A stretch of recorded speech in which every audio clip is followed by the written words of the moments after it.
Have you ever thought to yourself before going to sleep, tomorrow is the day I change. Tomorrow is the day I get up early in the morning, have a healthy breakfast, go for a morning jog, breathe fresh air. Tomorrow is the day I want to change to who I really want to be, the best version of myself. Well, change doesn't come easy. You have to incorporate certain habits in your life that'll eventually lead to you becoming the best version of yourself. You also have to eliminate certain habits that are hindering your path. Well, how long will it take you to form a new habit or get rid of an old one?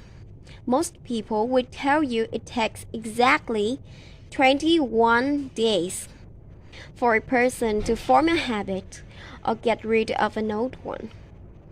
I remember once in high school when my teachers told me it takes exactly 21 days for me to form a new habit.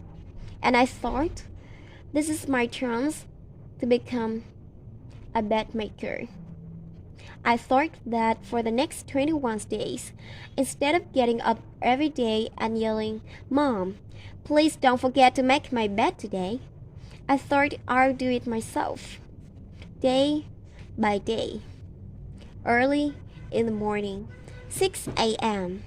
Even on days I was running late, I got up every morning and I made my bed. And I hated every second of it. And by day 22, I opened my eyes and the first thing I did was say, "Mom, please don't forget to make my bed today." I quit. And of course, that was expected. And I thought, okay, maybe I'm just gonna be a little bit worse at life than bed makers. Whatever. I do not exaggerate if I say that this 21-day theory is the most famous myth in the world of self-development. Let's dive a little into our theory to understand where the number 21 came from and the reasons for its spread in self-developmental books and courses. Dr. Maxwell Maltz was a plastic surgeon in the 1950s when he began noticing a strange pattern among his patients.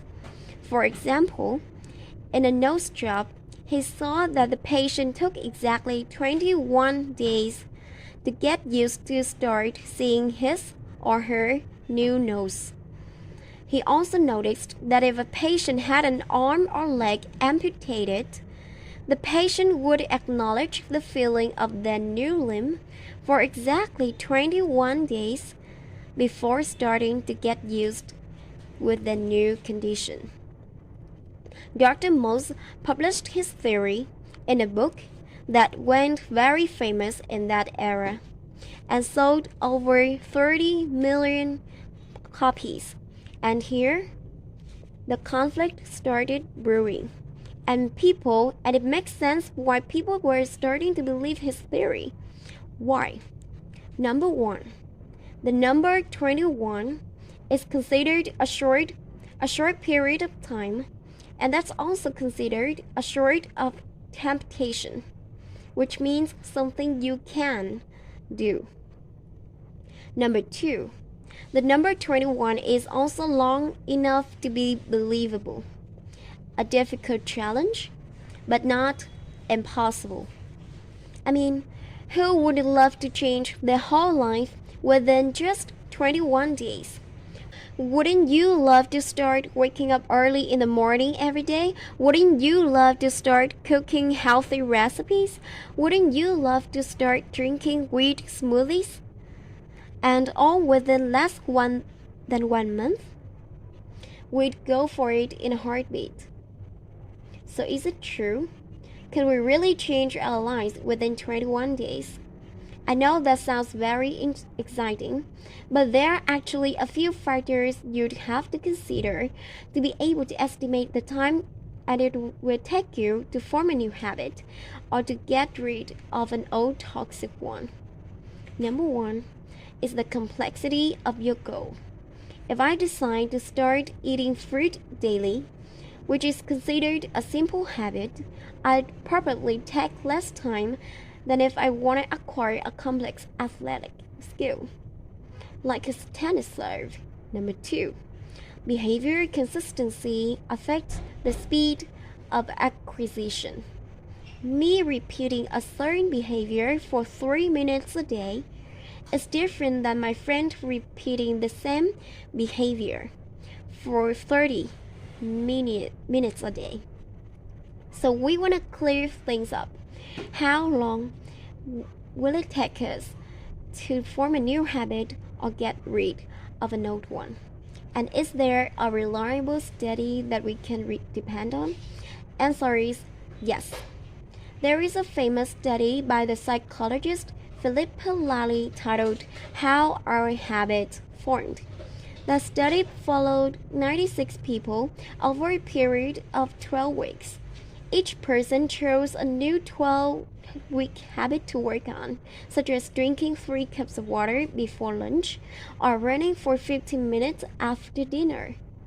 After 12 weeks, the data was analyzed to determine the time needed to move from the old habit to start subconsciously carrying out the new one. And after 12 weeks, we found that it took approximately 2 to 8 months in order for the task to become a habit, and 66 days to be exact. The difference in time it took to form a habit was largely due to the task itself, the person, and their circumstances. As some were able to form the habit within 18 days, while others took 254 days. So according to psychologist Lally, if you want to know the time required to form a new habit or get rid of an old one, the truth is that you may need 2 to 8 months and not just 21 days. Guys, whether it is 2 months, 3 months, a year, 2 years, it doesn't actually matter how long it takes, as much as it matters that you have to begin with today. And once you begin, make sure to maintain your new habit. Make it a part of your schedule, set reminders, create a supportive environment, and most importantly, you don't have to be perfect. Making a mistake once or twice has no lasting effect on your behavior. Actually, that'll give you time not to rush yourself into things. You have to give yourself time and not just rush yourself into becoming a better version. If I want to become a better person, I will have to commit to the system and embrace the process. That way, I'll commit to making tiny improvements rather than rushing myself too hard into things. Change is not always easy and it's not always simple, but with enough dedication, any habit can be reshaped. So if you really want it, becoming the best version of yourself, get up today and start working on it. I promise you'll get there. Thank you.